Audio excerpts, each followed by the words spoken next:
Il n'y a pas de raison qu'il se passe un drame. On n'est jamais que deux glandus de podcasteurs perdus dans une forêt.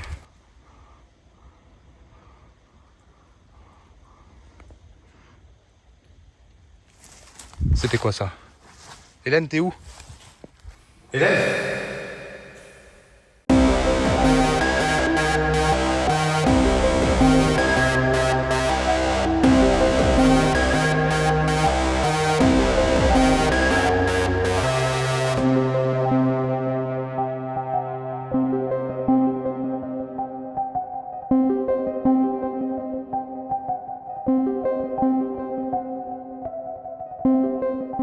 Salut tout le monde et salut Hélène. Salut! Aujourd'hui on n'est pas là pour rien, puisque comme d'habitude en même temps, parce qu'aujourd'hui on va parler d'un film qui nous a profondément marqué et on a trouvé que c'était une occasion parfaite pour Halloween de revenir dessus. Pour résumer un petit peu, le projet Blair Witch, c'est un film qui est considéré comme un film d'horreur, et c'est un film qui a, on va utiliser les gros mots directs, qui a révolutionné le genre du film d'horreur, puisque c'est l'un des films les plus connus qui utilise l'expérimentation qu'on va appeler par la suite found footage. C'est un film qui a été écrit et réalisé par Daniel Myrick et Eduardo Sanchez, qui est sorti en 99. Et écrit et réalisé, c'est beaucoup dire, puisque c'est un film qui joue en grosse partie sur l'improvisation. Il y avait quelques lignes qui étaient prévues, la base était prévue, mais les réalisateurs ont laissé énormément de marge de manœuvre aux trois comédiens, qui sont, je trouve, incroyables, et qui ont passé beaucoup de temps, en fait, à improviser. De la sorte, on remarque que dans beaucoup de scènes, il y a des choses qui se répètent, qui sont un petit peu peut-être... un petit peu pas suffisamment rythmées, que ça manque de tension dramatique, parce qu'en fait, la plupart du temps, ce n'était pas écrit. L'histoire est simple comme bonjour, ça se passe en octobre 94, il y a 3 étudiants en cinéma, Heather, Mike et Josh, qui décident de réaliser un documentaire sur la légende de la sorcière de Blair. Et ils se paument dans la forêt. C'est aussi simple que ça. On utilise le postulat selon lequel ce sont des étudiants pour en faire un film qui est de qualité technique, somme toute assez discutable. Et le fait est qu'il y avait assez peu de budget pour le réaliser, mais qu'il a fait une recette au box-office absolument incroyable. À partir d'un budget de 60 000 $, on a eu un box-office de plus de 250 millions de dollars. Ça fait plaisir, quand même. On est pas mal. On est sur un bon retour sur investissement pour un petit truc tourné... On va faire mieux, mais ça passe. ouais, voilà. On est sur un bon investissement. Et ce qui a fait que ce film, en fait, a eu beaucoup de succès, c'est que ça faisait partie de ces films qui sont basé sur une légende. Et autour de ce film-là, de cet objet un petit peu étrange, ont été créées tout un tas de petites légendes sur Internet, avec un faux site Internet, avec des faux avis de disparition, et tout ça a créé une espèce de psychose collective, alors en particulier aux États-Unis, parce que nous en France malheureusement on n'a pas eu ça, mais aux États-Unis, il y a eu vraiment un délire total qui s'est créé autour de la promotion du film et qui a grandement joué sur sa notoriété par la suite. Et avant d'être le found footage par excellence pour l'époque, c'était vraiment une vidéo virale, en mode punaise, ces 3 acteurs et actrices ont disparu en fait et on les cherche encore. Et là où ça a été intéressant, c'est que à l'époque, donc en 99, il y avait quelque chose qui n'était pas du tout développé, qui nous permet aujourd'hui de débunker rapidement certaines infos, c'est les réseaux sociaux. Et comme ils étaient quasiment pas développés à l'époque, on n'avait pas la possibilité de se concerter rapidement entre nous pour définir si c'était vrai ou si c'était faux. En plus, en 99, moi, autant vous dire que je pensais pas à ça parce que j'avais 6 ans. Mais donc, à l'époque, il n'y avait pas la possibilité de se dire « Ah, mais oui, c'est faux. Ah, mais oui, c'est pas possible. Ah, mais oui, on avait déjà vu ça et tout. » Et c'était vraiment le moment pour réaliser ce film-là. Et à l'époque, bien entendu, les 2 réalisateurs n'avaient aucune idée que ça allait faire un boom pas possible. Et que des dizaines et des dizaines de références cinématographiques à Projet Blair Witch allaient par la suite se retrouver dans les jeux vidéo, dans d'autres films, dans des bouquins, dans plein d'autres petites choses dérivées, plein de produits dérivés qui ont, pour ainsi dire, changé durablement l'histoire autour de ce qui est la pop culture du film de Fantôme. Et donc, toi, tu l'as découvert comment, Mehdi? Parce que moi, j'avais 6 ans, donc je l'ai pas vu tout de suite. C'est un film que j'ai vu beaucoup plus tard. Toi, quel était ton premier contact avec Blair Witch? Est-ce que t'as aimé tout de suite, ou est-ce que, comme moi, ça a été un petit peu plus diffus et t'es revenu dessus après? Eh ben, moi, c'est en gros, le film est venu à moi comme une espèce de légende urbaine, justement, mais comme pour beaucoup de monde, en fait. Depuis qu'il était sorti, on avait beaucoup d'images de communication, on avait ces fameux totems, ou je sais pas comment on peut appeler ça, ces espèces d'assemblage de branches qui représentent qui iconisent le film, qu'on voyait partout, enfin j'avais déjà vu des VHS, etc. Et c'est vraiment quelque chose que j'avais très envie de voir et que j'ai jamais pu voir, parce qu'on m'a jamais laissé le regarder, tout simplement. Jusqu'au jour où je me suis trouvé le DVD à l'époque du lycée. Donc moi aussi je l'ai découvert tardivement en fait. Et c'est étrange parce que je m'attendais pas à ça. Je m'attendais pas à un film aussi minimaliste mais pour le coup j'ai été happé par le truc et ça m'a vraiment mis KO à la fin. À la fin du film, j'étais complètement KO et régulièrement après, pendant une certaine période, c'est la période où quand on se trouve un film qui nous parle, on va se le regarder en boucle pendant des semaines. Ouais. Et moi, ça m'a fait ça avec celui-là et j'ai pas arrêté de le regarder. Et vraiment, c'est un film qui m'a fasciné. Aujourd'hui, j'ai un rapport un peu moins électrique avec le film. Je l'aime encore énormément et c'est un de mes classiques.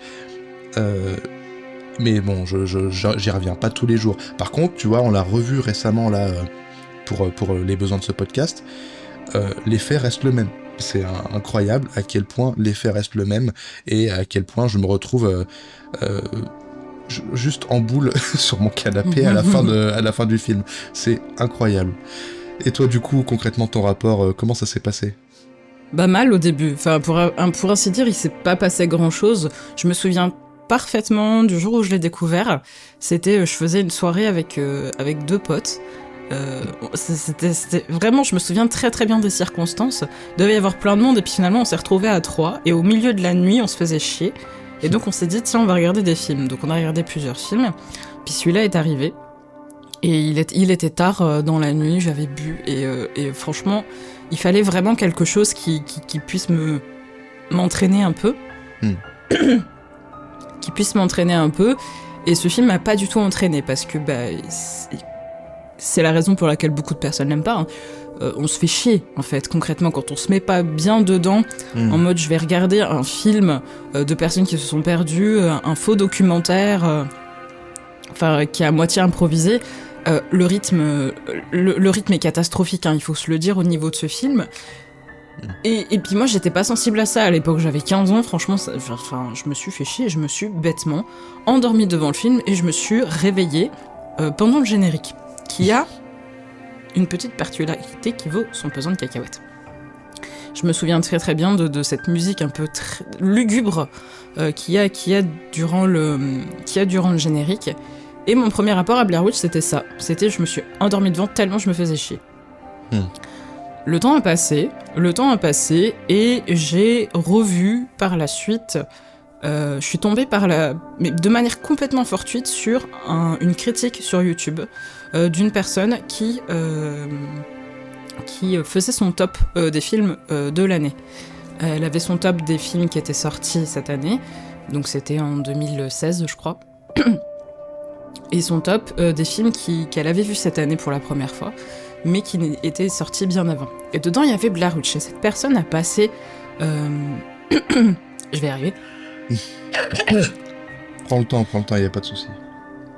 Et cette personne a passé bien 5 minutes à parler de Blair Witch comme un film incroyable, en particulier sur la fin, où elle disait que c'était vraiment une prouesse, qu'elle était terrifiante et que ce dernier plan était incroyable et l'avait terrifié. Et il a posé quelques théories là-dessus et j'étais là. Ah, faut peut-être que je donne une deuxième chance au film.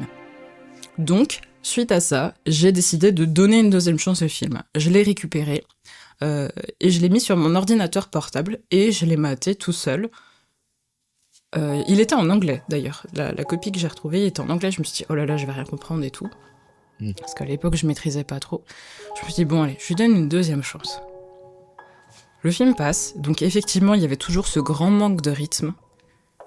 Et je termine, et là, je ne peux plus bouger. La fin du film m'a cloué au sol, vraiment. Il se passe vraiment pas grand-chose tout le long du film. De fantastique, pour ainsi dire, il se passe que oui. Ouais. Et vraiment, la fin...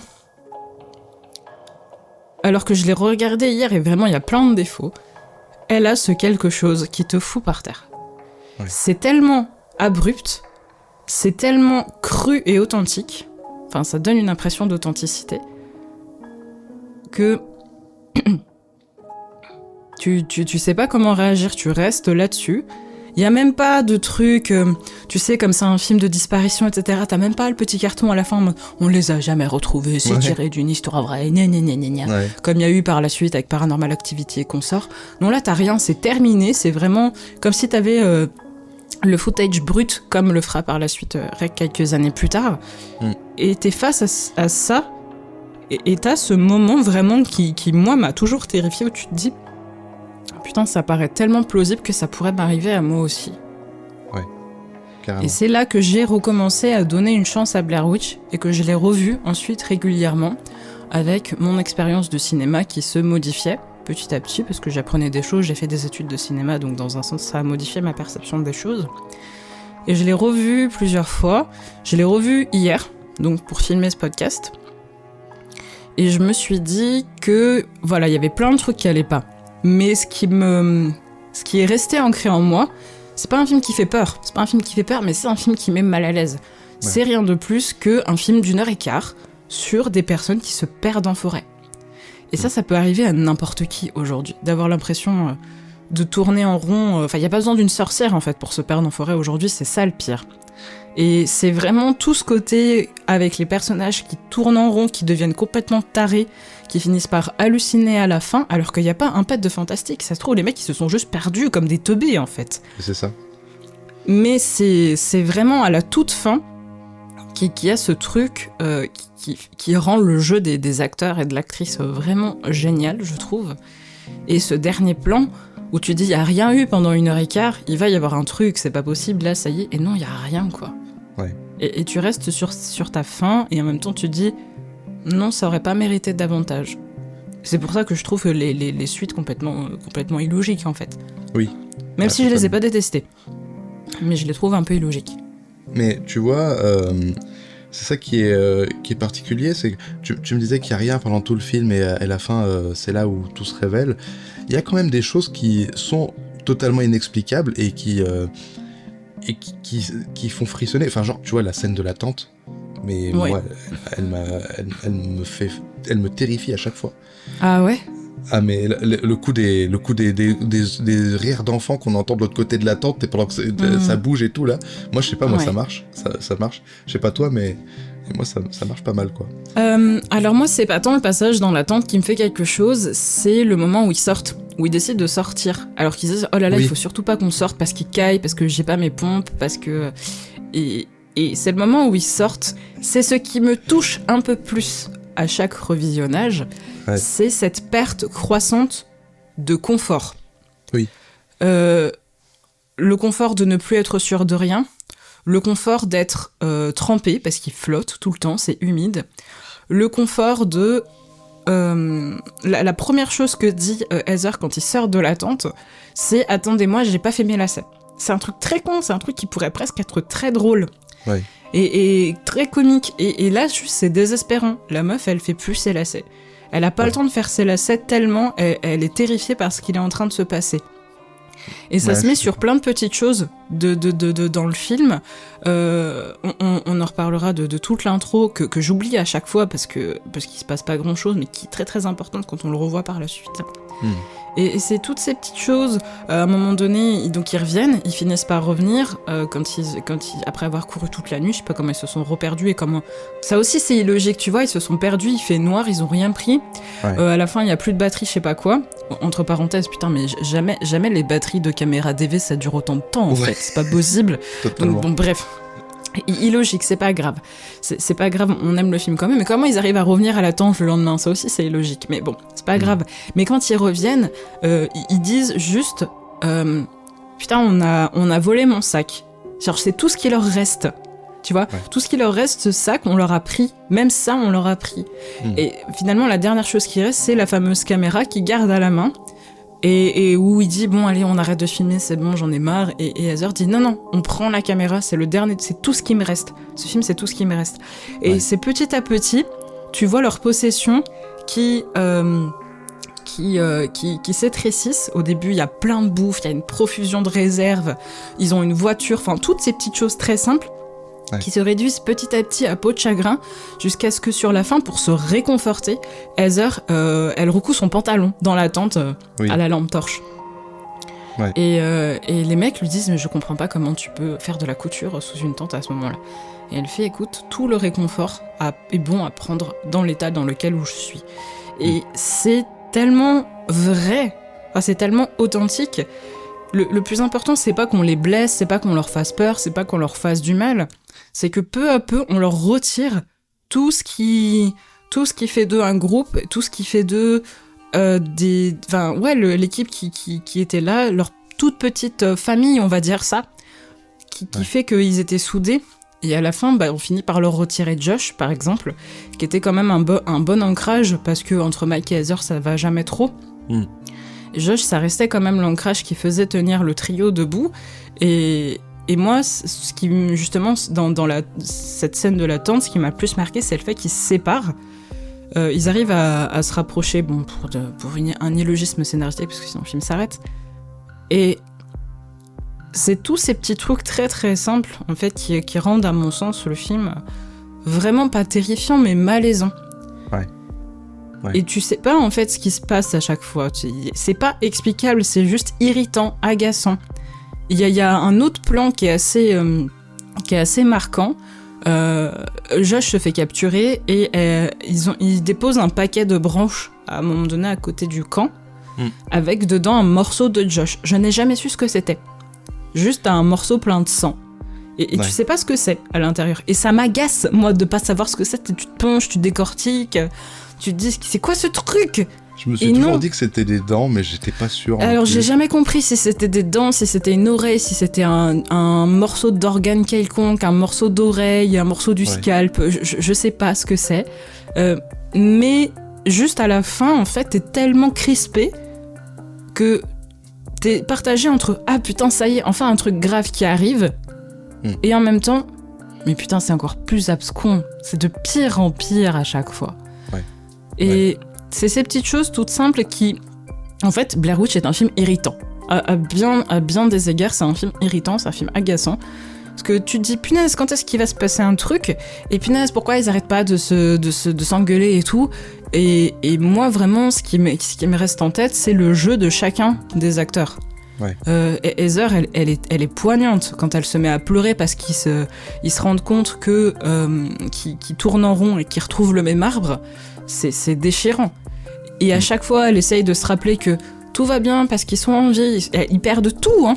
Mais elle se réconforte en portant son sac très lourd, alors qu'elle a plus de clopes, elle a plus à manger, elle a plus rien. Et moi, c'est vraiment ça qui m'a marqué, mais c'est à force d'avoir de l'expérience dans mes visionnages, à force de les voir de plus en plus, je me rattache pas tant au côté un peu flippant de la fin, qui a tout pour faire flipper. Enfin, quand tu le regardes tout seul dans le noir, je suis désolée, t'as les jetons. Avec les cris hyper saturés qui ont toujours beaucoup d'effet sur moi. Mais c'est tout ce qu'il y a avant, et c'est cette baisse de confort de ces personnages. Tu te dis, mais punaise, ils vont en être réduits à quoi à la fin ? Ils vont se bouffer entre eux, c'est pas possible, tu vois.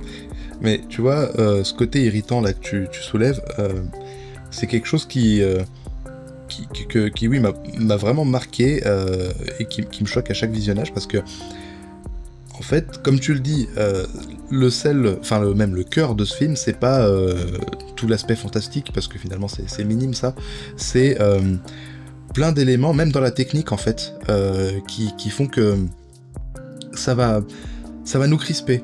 Tu vois, par exemple, quand Heather tient la caméra vidéo, la seule qui a un micro, et qu'elle se met à pleurer, qu'elle se met à gémir, ou même qu'elle respire, en fait, le micro est tellement près de sa bouche, elle, ou même quand c'est Mike qui la porte à la fin, c'est tellement près de leur bouche que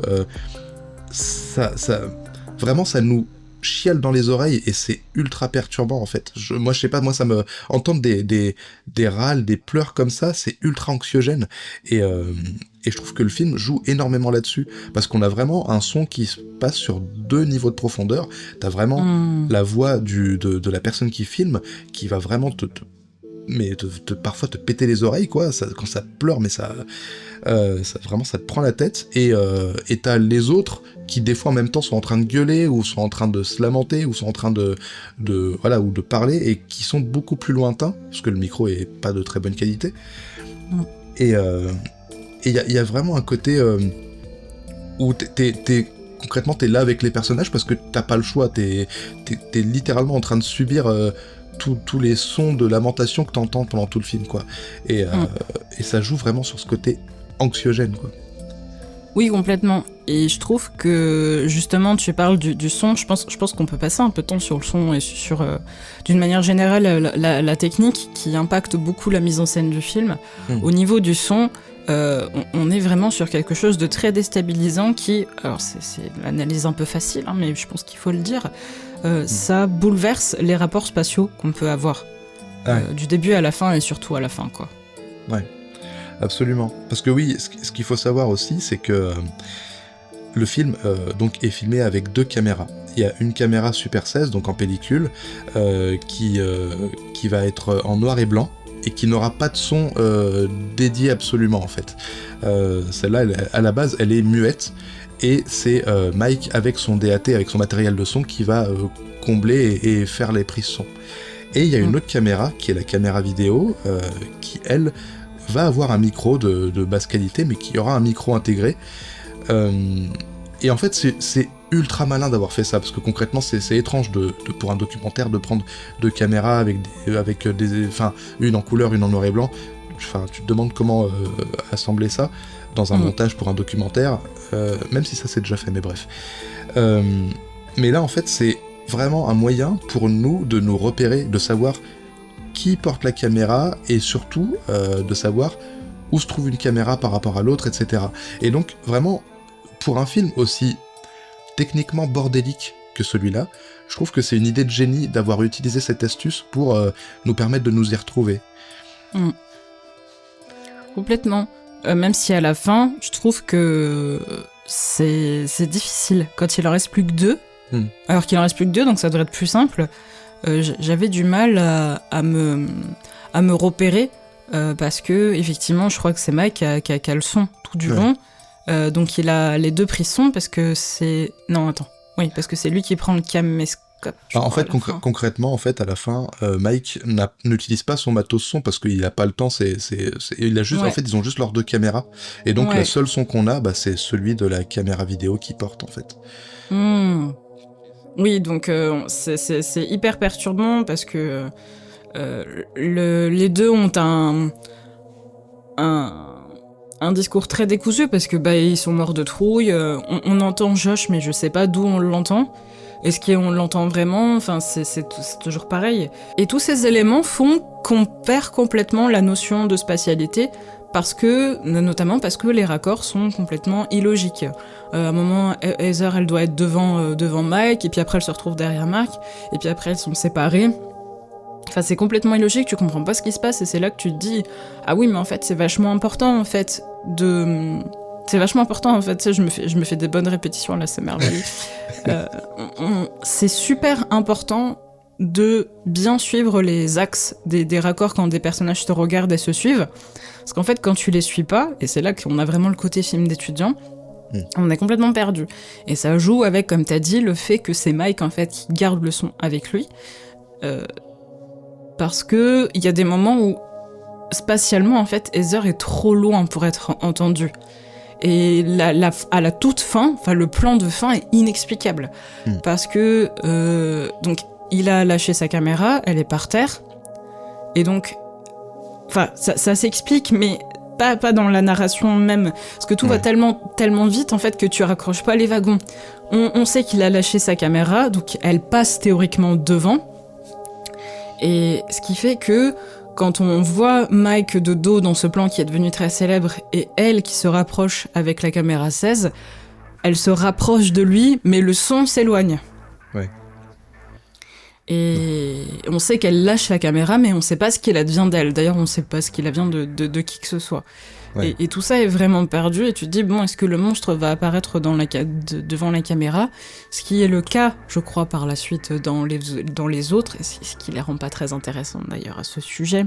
Ouais, dans le reboot, dans la suite qui... Ouais, tout à fait. Ouais. Qui a ses qualités aussi, hein, que j'ai vu au cinéma, que j'ai beaucoup aimé, et qui a des dispositifs intéressants, mais on perd ce travail sur le son qui est super important et qui se retrouve plusieurs fois dans le film, notamment pendant la scène de l'attente.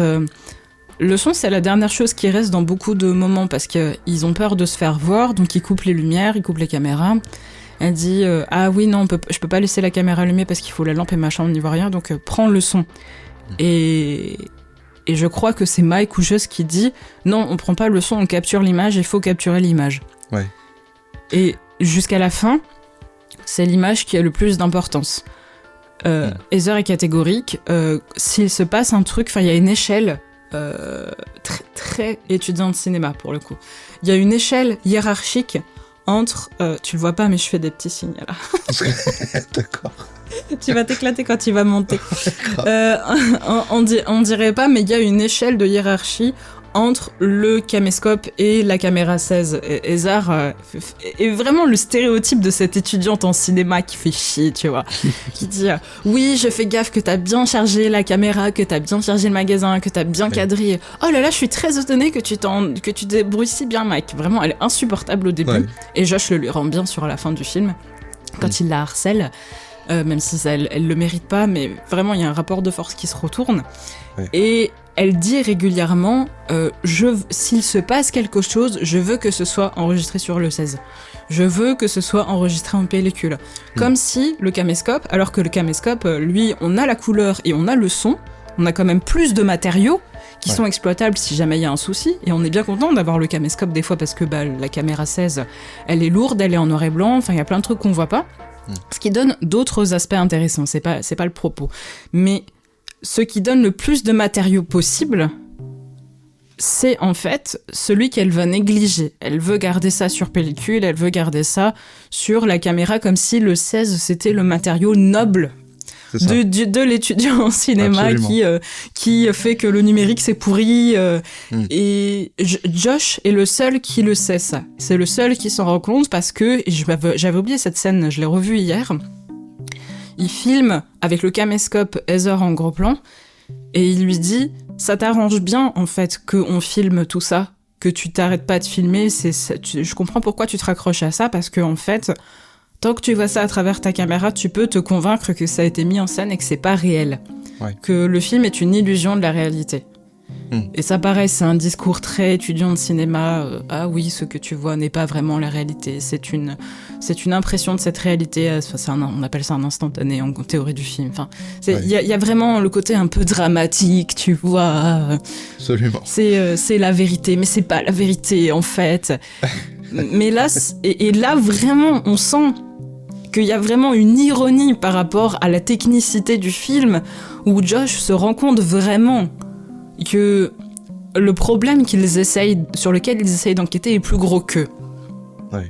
Et je trouve ça très ironique, vraiment, parce que il met vraiment plusieurs fois Heather face à sa merde, en fait. Ouais. 2 fois.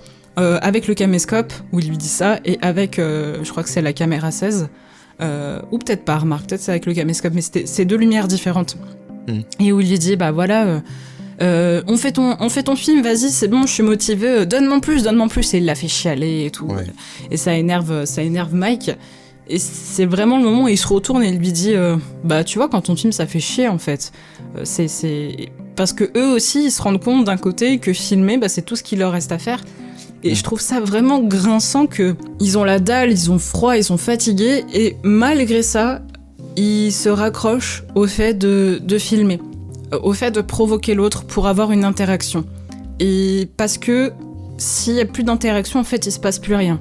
Et ça, Heather, elle y est très attachée. Il y a 2 fois où vraiment tu sens qu'elle est dans le désespoir le plus complet. Et quand elle est dans le désespoir le plus complet, c'est pas quand elle a faim, c'est pas quand elle a plus sa carte parce qu'ils la perdent. Enfin, ils la perdent, non, c'est pas qu'ils s'en débarrassent. C'est quand les mecs s'arrêtent de marcher, elle se retourne et elle se dit mais pourquoi on s'arrête, ce chemin il convenait à tout le monde normalement, pourquoi il faut qu'on s'arrête? Et il y a une deuxième fois où elle dit plus personne m'adresse la parole, pourquoi, qu'est-ce que j'ai fait? Le pire c'est c'est pas tant ce qui se passe autour, c'est qu'il n'y a plus personne pour lui répondre. Ouais. Mais je suis assez d'accord et d'ailleurs ce que je me dis c'est que déjà effectivement ils ont besoin d'avoir ce genre d'interaction et donc de continuer à filmer, mais aussi je pense qu'il y a ce côté où on est perdu, on a la dalle, on va peut-être crever, mais si on continue pas de filmer, on est vraiment là pour rien quoi. Tu vois ce que je veux dire ? C'est ça, ouais. Ça leur donne vraiment encore un but, même si ça a aucun intérêt. Enfin, le documentaire, ça se trouve, il sera jamais vu ce qui se passe. Mais ça leur donne vraiment encore une raison d'être ici et une raison de souffrir comme ça. Et s'ils ont plus ça, mais là, ils ont plus rien du tout, effectivement. Exactement. Terrible. Exactement. Et je trouve que c'est super... C'est ça qui fait que c'est super anxiogène. Alors je sais pas si ça dépend du fait que on l'a vu plusieurs fois ou qu'on ne porte pas attention aux mêmes choses, mais vraiment ce désespoir d'être laissé tout seul, c'est quelque chose de très présent. Et ça touche Mike aussi ou Josh, je sais plus, où il dit ce soir maximum les gens vont se mettre à notre recherche, on va nous retrouver. Mec, vous avez pas de téléphone, vous allez disparaître, en fait, on vous retrouvera jamais. Et d'ailleurs, ils le disent au début, le carton de début le dit, 1 an plus tard, on retrouve le film et eux, ils sont toujours portés disparus. Absolument. Donc c'est pour revenir à ce qu'on disait sur la technique, c'est que elle va vraiment changer ce qu'on va voir, elle va vraiment changer la perception qu'on va avoir. Le noir et blanc et les couleurs changent beaucoup d'une perception de l'image, c'est pas le même son non plus, etc. Et donc ça donne, enfin le côté, on est dans la forêt et tout, il se passe des trucs chelous, ça fait très black metal en plus, avec le noir et blanc un peu creepy, un peu contrasté comme ça. Et tu m'avais fait la remarque par rapport aux témoignages du début, qui sont pas tous filmés avec la même caméra. Oui, et après ça c'est vraiment ce que je me suis dit sur l'instant. Ça se trouve ça sort vraiment de nulle part, mais il y a quand même ce côté où quand t'as des témoignages qui sont filmés donc en couleur et d'autres en noir et blanc, et si on se concentre sur ce qui est dit sur ces témoignages, étrangement tous les témoignages en couleur relatent surtout des rumeurs. C'est on raconte qu'il se serait passé ça, et on raconte que ça, et on raconte que ça. Et tous les témoignages en noir et blanc sont soit racontés par des gens qui ont vu quelque chose, ou ont été témoins ou ont entendu des choses d'autres personnes qui ont connu ça. Enfin bref, c'est vraiment des gens qui ont un rapport plus ou moins direct avec cette affaire, avec cette histoire, contrairement aux témoignages en couleur où c'est vraiment de la rumeur et c'est très lointain.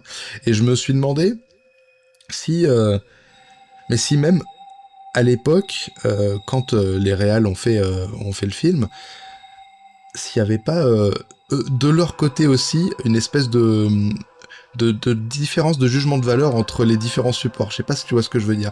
Parce que je me dis, ah ouais, ok, donc les mecs ils veulent vraiment raconter la vraie histoire avec le support noble, le 16 mm. Et je sais pas, je me disais qu'il y avait peut-être un truc comme ça, mais c'est très étrange, parce qu'en tout cas, ça tombe étrangement juste. À chaque fois que c'est du noir et blanc, c'est un témoignage direct. Oui, c'est vrai. Notamment ce grand témoignage de la vieille, qui paraît folle, hystérique, alors que c'est peut-être elle, la sorcière, en fait, on sait pas. Exactement, c'est d'ailleurs, peut-être elle, la sorcière. Peut-être qu'elle les maudit à ce moment-là où elle raconte son témoignage. C'est ça. On sait pas, en fait. Et c'est pas grave. Toute cette audace qu'on retrouve dans ce film, tous les partis pris pour servir le réalisme comme ça, il y a aussi un point sur lequel je trouve que ça agit beaucoup, c'est la représentation du casting, la représentation des personnages. On est à une une époque où c'était pas courant de faire des films avec, enfin, comment dire, avec aussi peu de glamour. Oui, c'est vrai. Et je trouve que là, en fait, on insiste vraiment là-dessus. On a vraiment une représentation anti-hollywoodienne, entre guillemets, des personnages. Par exemple, Heather, au début, on la voit, dans les premiers plans, on la voit, elle est apprêtée, elle est toute belle, elle est maquillée et tout. Et assez vite, quand elle se retrouve en forêt, elle a zéro maquillage. C'est pas, on n'est pas à un niveau où elle a un peu d'eyeliner pour souligner le regard parce que au cinéma c'est important. Non, elle a pas de maquillage. Elle a l'air de sortir du lit. Pareil, les autres, au bout d'un moment, ils ont une gueule de déterré. Et ça, c'est pas courant. Et je trouve que, enfin, c'était pas courant. Et je trouve que il y a la scène iconique du film, celle qui a donné l'affiche française, peut-être internationale aussi, je sais pas, qui vraiment souligne ça aussi. C'est l'espèce de, on dirait presque un message testamentaire. On dirait que la nana, elle sait qu'elle va crever, quoi. Quand elle s'excuse auprès des proches de Mike et Josh, que elle s'explique sur ses intentions. Enfin voilà, elle se livre complètement, elle pleure, elle a le nez qui coule, c'est tout sauf beau, c'est tout sauf joli de voir ça et tout, et on l'assume entièrement, et vraiment, d'ailleurs Scary Movie, les auteurs de Scary Movie, ça les avait marqués aussi, parce qu'ils en ont fait une parodie de cette séquence dans le premier film, Scary Movie. Ouais. Et vraiment, il y a vraiment ce côté à texturer dans sa tronche, quoi, la bouche qui se tord, c'est vraiment, c'est quelque chose qui te marque, et surtout à l'époque, j'imagine, quand t'as pas l'habitude de voir ça au cinéma, ça doit faire quelque chose, je pense. Oui, d'autant plus que il y a très peu d'occurrences de films qui sont réalisés en caméra à l'épaule où le personnage, il brise pas le quatrième mur, mais il y a un rapport très fort, très intime entre l'appareil qui est tenu par le personnage et le personnage qui dialogue avec un temps qui n'existe pas finalement, parce que elle a déjà intégré que dans le futur le film sera retrouvé. Oui. Donc il y a ça aussi, peut-être que elle aussi, enfin je sais pas, c'est peut-être partir trop loin, mais ça donnait vraiment l'impression que en fait qu'elle se doutait très très vite qu'elle allait pas revenir, et que à la fin l'important c'est pas qu'elle s'en sorte, c'est qu'on se souvienne d'elle. Ouais. Et qu'elle laisse une trace. Et ça aussi, c'est très, très étudiant de cinéma, très... Il y a un côté vraiment martyr de l'histoire de l'humanité, en mode je veux laisser des images de moi, je veux laisser une trace dans l'histoire. Et cette scène, effectivement, a beaucoup marqué. Et ce regard caméra, qui n'en est pas vraiment un, où elle est vraiment en train de disparaître alors que c'est la star du film. On voit que la moitié de son visage, et elle est interrompue par les bruits au dehors, et c'est une séquence qui a marqué parce que c'est vraiment le moment où ça marque la transition vers la fin du film. Et ça montre que le jeu des acteurs est vraiment très très très très important dans l'impression qui va rester après du film. C'est vraiment eux qui portent le film au sens propre comme au sens figuré, quoi. Les comportements qui se modifient au fur et à mesure que le film avance et qui se sentent complètement perdus sont, à mon sens, les éléments les plus importants du film. Tu vois, ce que tu disais tout à l'heure sur les dialogues qui sonnent vraiment impro, etc., il y a vraiment un côté parti pris assumé au service du réalisme, et tu vois, ce que je retiens aussi par rapport à ça, c'est par exemple les cadrages. Certains cadres sont complètement aux fraises. Il y a des compositions de plans où on a la tête d'un personnage tout en bas et que du ciel ou que les branches et tout. Alors, c'est aussi signifiant, évidemment, mais toujours est-il que c'est pas une façon conventionnelle de filmer un film. Et à l'époque, c'était vraiment plutôt en termes de cinéma répandu, en termes de cinéma mainstream, c'était vraiment avant-gardiste de voir ça dans un film qui avait autant de succès, quoi. Et t'as quoi ? T'as aussi des plans qui ont même pas le point. T'as vraiment une volonté d'assumer, d'avoir une image dégueulasse ou mal composée, ou vraiment pour nous faire rentrer dedans, et aussi pour ajouter à ce côté anxiogène. Oui, complètement. C'est encore une fois ce côté un peu irritant. Ouais. Qui fait que on est là, bah c'est bon, donne-nous l'image en fait, arrête de ménager du suspense. Et eux, ce qui les intéresse, c'est l'ambiance. C'est ce que dit Mike. Il lui dit, mais arrête de nous filmer en train de parler, filme l'ambiance, filme la forêt. Ouais. Et je me rends compte, que c'est cet ensemble de plans qui sont vraiment pourris, ça génère un souvenir un peu brouillé de ce qui se passe dans le film. Ouais. J'avance ça parce que c'est mon cas. Quand j'ai écrit ma petite capsule sur le glitch, qui sera sortie au moment où sortira cet épisode, je parlais du fait qu'il y avait des glitches dans Blair Witch et en fait je les ai complètement imaginés. Il y en a pas du tout. Je ne sais pas pourquoi, j'avais le souvenir de la caméra qui buguait, qui coupait. Alors oui, il y a des coupes abruptes qui sont probablement dans le scénario, enfin pas dans le scénario, mais dans l'histoire, dans la diégèse. C'est genre, on va utiliser les vieux termes pourris là. Il y a les vieux termes techniques d'étudiants au cinéma. Grave. Il y a ces coupes abruptes, mais il y a pas du tout en fait ce côté glitch dont je me souvenais, mais même sur la fin, j'étais persuadée que c'était le cas, parce que les interférences, c'est quelque chose qu'il y a ensuite traditionnellement dans les films des années 2000-2010, quand il y a un fantôme qui passe, c'est tout le lore des films à caméra de surveillance, style Paranormal Activity, Lake Mungo, etc. Et là, non, c'est un truc qu'il n'y a pas du tout. Mais c'est tellement brouillon, il y a tellement de bruit sur l'image que sur certains plans, j'ai trouvé, notamment les plans sur la fin que Heather fait des feuillages des arbres. Ça donne vraiment l'impression, avec le manque de luminosité, tu sais, de la neige sur les écrans. Et c'est peut-être avec l'agglomération de ça que je me suis dit, ah, il y a des glitches, il y a des trucs, des interférences et des machins et tout. Et là, c'est quelque chose qui n'a pas du tout été utilisé. Alors qu'ils auraient pu crader l'image, ajouter des interférences, ajouter des glitches en mode « il y a une présence ». Et non, là la présence elle se manifeste autrement. Elle se manifeste par effectivement les rires des gamins, mais pas du tout, on n'est pas du tout encore dans le côté interférence numérique d'un fantôme, d'une présence malfaisante, de quelque chose qui va s'intégrer dans le flux matériel de l'image. C'est quelque chose qui est vraiment pas palpable. Alors est-ce que c'est une volonté ou est-ce que c'était pas encore intégré dans l'imaginaire commun qu'il y avait ce côté glitch, ce côté interférence ? Je ne sais pas. Et c'est vraiment quelque chose qui a tendance à faire flipper et c'est un ressort horrifique par excellence. Mais là, dans ce film, ça n'arrive pas.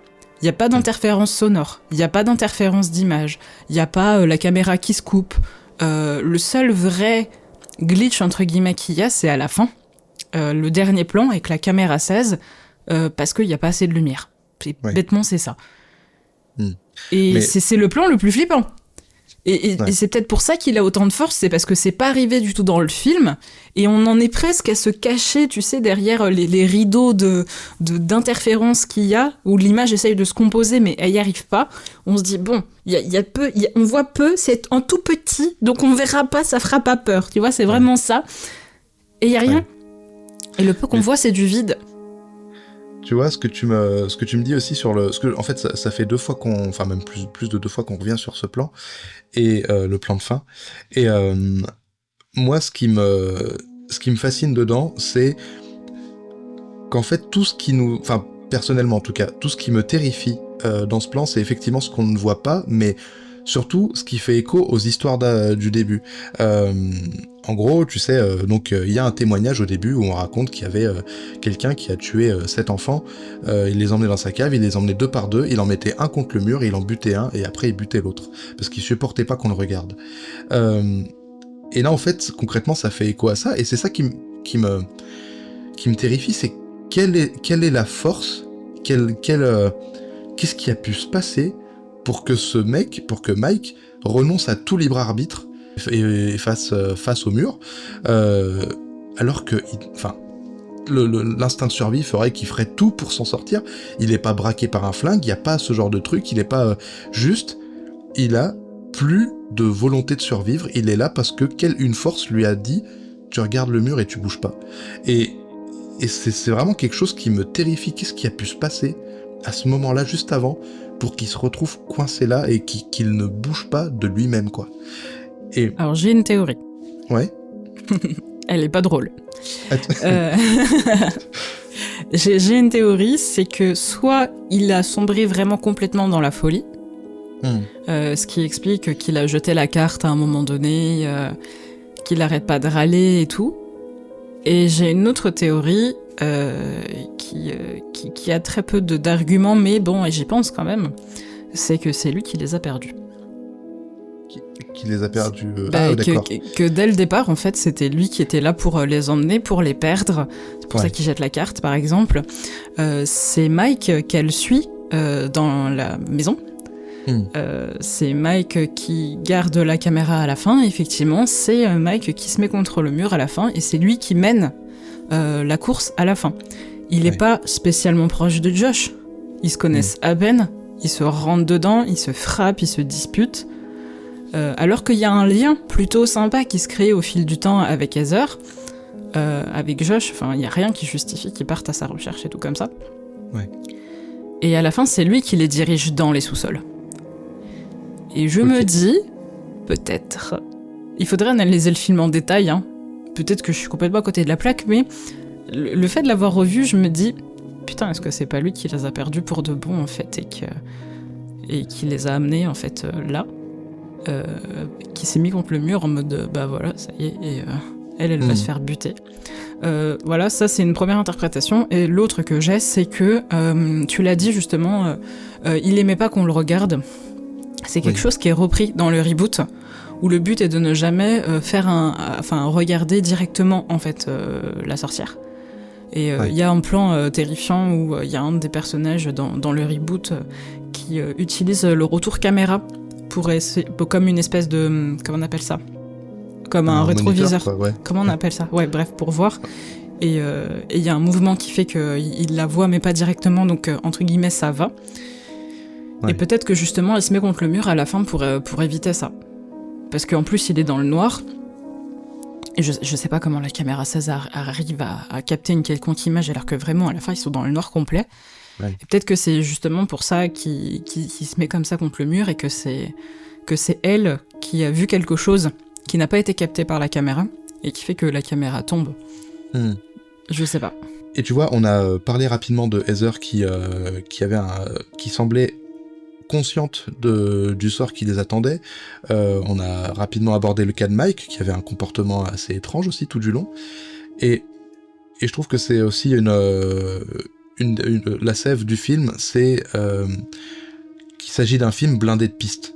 En fait, si tu t'attardes sur n'importe quel élément du film, c'est assez impressionnant. Tu peux extirper des éléments qui vont... Enfin, tu peux extirper des pistes de réflexion sur est-ce que ça serait pas lui ? Est-ce que ça serait pas ça ? Est-ce que ça serait pas ça ? Et tu vois, ce qui m'a... On a parlé un peu plus tôt de la vieille dame, par exemple. Et moi, je me suis rendu compte d'un truc, c'est que le petit portillon qui était devant chez elle, là, sur lequel il s'attarde bien, qu'il le filme, là, il est fait en branchage, mais genre les branches qui ont la même gueule que ces fameux totems qu'on retrouve dans la forêt. Et ils sont même assemblés de la même manière, on dirait que la ficelle, c'est la même. Et je me suis dit, mais en fait, ça se trouve, c'est elle, quoi. Mais il y a carrément moyen que ce soit elle. Et c'est ça. Mais il n'y a pas que ça, tu vois, c'est vraiment tous les personnages. Pareil, Heather, le fait qu'elle s'attarde au bout d'un moment, alors on leur a trouvé une excuse pour ça, effectivement, le fait que c'était le seul moyen, c'était la seule raison pour laquelle ils étaient là, donc ils continuaient. Mais il y a quand même un moment où Heather s'attarde à filmer tout et n'importe quoi à un moment où ils sont en train de crever de faim et ils ont juste envie de rentrer chez eux, et t'as les deux qui arrêtent pas de lui gueuler dessus, mais arrête de filmer, on n'a pas que ça à foutre, il faut qu'on trouve une solution, il faut qu'on s'en sorte. Et ça, pareil, je me rappelle qu'il y avait beaucoup de théories sur Heather, est-ce que c'est pas elle qui les a menés ? Après tout, c'est elle qui avait à la base la carte, c'est elle qui les a emmenés là-dedans. Enfin voilà, il y a vraiment... On peut s'attarder sur n'importe qui. Pareil pour Josh, qui raconte qu'il a une espèce de gelée bleue sur ses affaires, et alors qu'on filme absolument tout ce que les personnages voient, en gros, dès que les personnages remarquent quelque chose, on va s'attarder dessus, on va le filmer, et ben pas ça. c'est bizarre quand même, c'est le truc le plus étrange et le plus palpable qu'on pouvait trouver sur leur scène, quoi, sur leur situation. Ouais. Et on ne s'arrête pas pour filmer une gelée bleue sur ses affaires. C'est quand même très étrange. Est-ce que Josh aurait pas mentirait pas, il dirait ah j'ai de la gelée bleue et puis juste on passe à autre chose, quoi. Enfin voilà, c'est quelque chose d'assez. Il y a vraiment, voilà, où que tu regardes, tu peux t'arrêter pour dire mais est-ce que ça viendrait pas de là le problème? Oui, et je pense que le film est créé pour ça. C'est déjà dans le concept même du film, on a cette espèce de mystère autour de 3 personnes qui donnent leur nom aux personnages du film, qui ont disparu. Alors ça, c'est pas la première fois qu'on le fait, avec toute la vague de tout ce qui était snuff. Dans les années 70, il y avait eu aussi cette histoire de personnes en fait qu'on va voir mourir à l'écran, et ça a fait partie du fantasme autour de Blair Witch, en mode oh là là, on va voir les derniers instants des gens à l'écran, c'est trop bien, et tout. On utilise leur même nom en plus, ça va être incroyable. Ouais. Il y a vraiment ce côté-là voyeuriste, et là où le réalisme de Blair Witch, réalisme entre guillemets, dépasse le film, c'est qu'on en a créé un véritable jeu de piste, une véritable enquête en fait pour le public. Il y a eu le site, il y a eu des photos, des vidéos, des articles, il y a eu des canaux Reddit qui se sont lancés par la suite pour les autres éléments de la franchise, parce que pareil, ils ont récupéré pour les films suivants ce système-là qui a beaucoup moins bien marché. Les gens aiment enquêter, les gens aiment décortiquer, et en fait, ce film, je trouve qu'il a vraiment ce côté, encore une fois, ce côté vraiment objet de recherche des étudiants en cinéma. Heather a vraiment la volonté de faire de ces images qu'il capture un objet de recherche. Elle dit je veux avoir le maximum de matériaux, et puis après je vois ce que j'en fais en post-production. Il y a rien en fait qui est planifié, à part au début où elle fait des témoignages vite fait, où au tout début elle dit ça y est, on a filmé la première scène, tout ça. Bon, elle s'était dit qu'il y avait des témoignages au début. Il y a le moment où elle lit le bouquin avec ce qui s'était passé et elle retrouve le bon endroit. Elle a prévu d'aller au cimetière, et c'est tout. Sauf qu'en fait, à mon avis, le cimetière, c'est la forêt elle-même, et qu'ils sont dedans depuis le départ, et que voilà, le but, c'est de matérialiser leur tombe et de les faire crever pour qu'ils tombent dedans, quoi, tu vois. Donc je pense qu'il y a vraiment, dans l'enquête, etc., de considérer le film vraiment comme un premier matériau pour faire quelque chose après. Et c'est ce qu'on fait dans l'industrie du cinéma, finalement, c'est qu'on a le premier film avec des idées, on voit si ça marche ou pas, ce qui marche on le reprend, on fait un deuxième film, un troisième film, etc. Sauf que là, vraiment, il y a un avant et un après Blair Witch, et il n'y a eu aucun autre film qui était pareil. Vraiment, enfin, il n'y a jamais eu d'autres films. Il y a eu des références dans différents films d'horreur, etc. Surtout ceux qui étaient filmés en caméra à l'épaule, mais il y a vraiment, ça ne s'est plus fait en fait. C'est les films où les personnages se perdent complètement. Dans la forêt, en tout cas, ça s'est plus fait. Il y a eu le film sur lequel j'ai râlé l'autre jour, Outwaters. C'est exactement le même système, mais dans le désert. Où là, il y a ce côté qui est sous-entendu dans Blair Witch, avec cette espèce de gelée bleue, ce côté alien, qui est pour le coup exploité dans Outwaters. Mais il y a ce côté avec le son, etc., les trucs qui se passent de nuit, et puis ce côté de se dire, maintenant il fait jour, il peut plus rien nous arriver.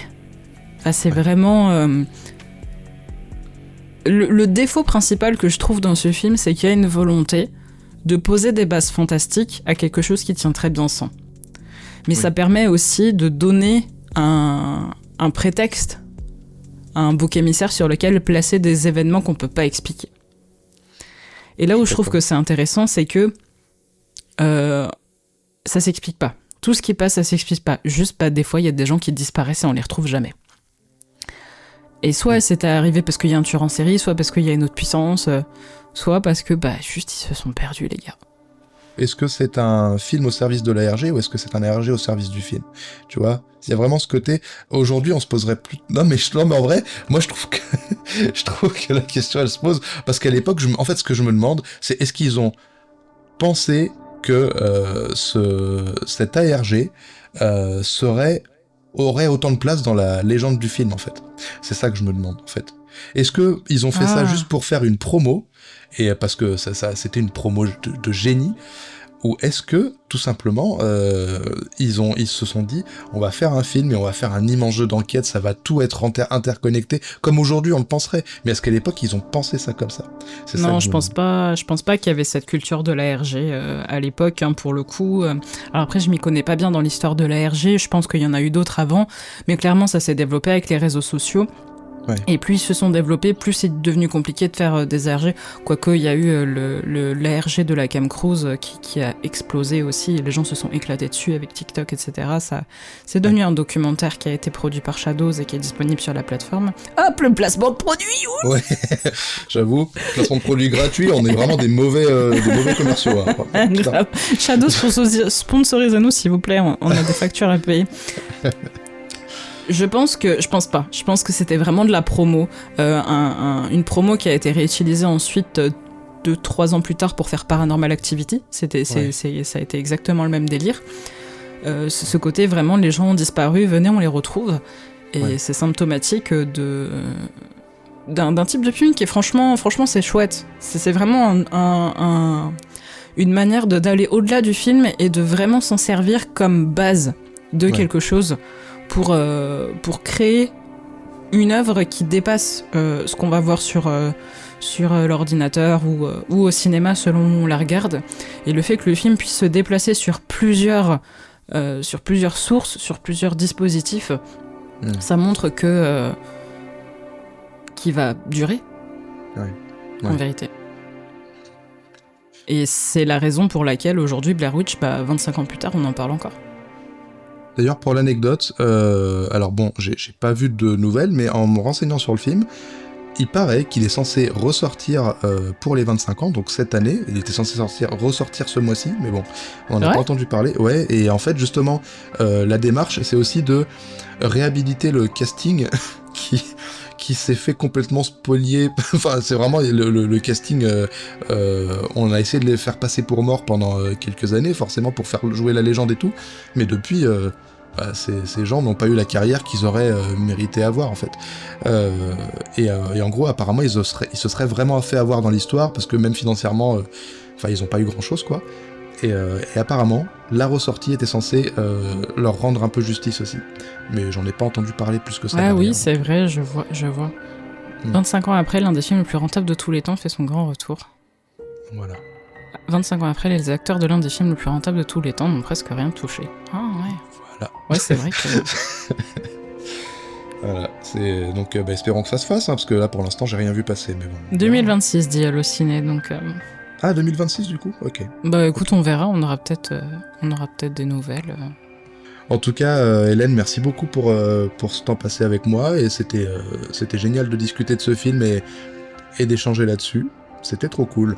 C'était trop bien, et j'ai hâte de voir comment vont réagir les gens là-dessus, parce que ça fait toujours beaucoup parler quand même comme film, il y a plein de postulats qui se posent sur le sujet, donc n'hésitez pas dans tous les cas à réagir sur les réseaux, parce que ça nous fait toujours beaucoup plaisir de voir que vous nous suivez, même si on n'est pas pro, même si on poste pas beaucoup. Donc si cet épisode vous a plu, surtout n'hésitez pas à le partager autour de vous, et puis on vous remercie pour votre écoute, et puis on vous dit à la prochaine. Et pour ceux qui écoutent cet épisode le jour de la sortie, on vous souhaite un joyeux Halloween. Ciao. Bye. Mais ouais, c'est l'un des films les plus rentables de tous les temps, aujourd'hui. Un truc tourné avec une caméra, un caméscope dans la forêt. C'est fou. Hein. Mais moi, ce que je t'invite à faire, du coup, c'est que on se rende sur place et qu'on aille voir un peu ce qui s'y passe. Allez, c'est parti. Je t'entends, t'es où ? Hélène ? Hélène ? Putain. Hélène ?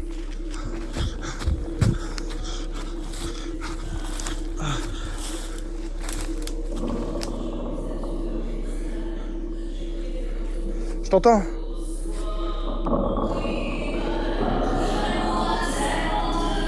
Hélène ?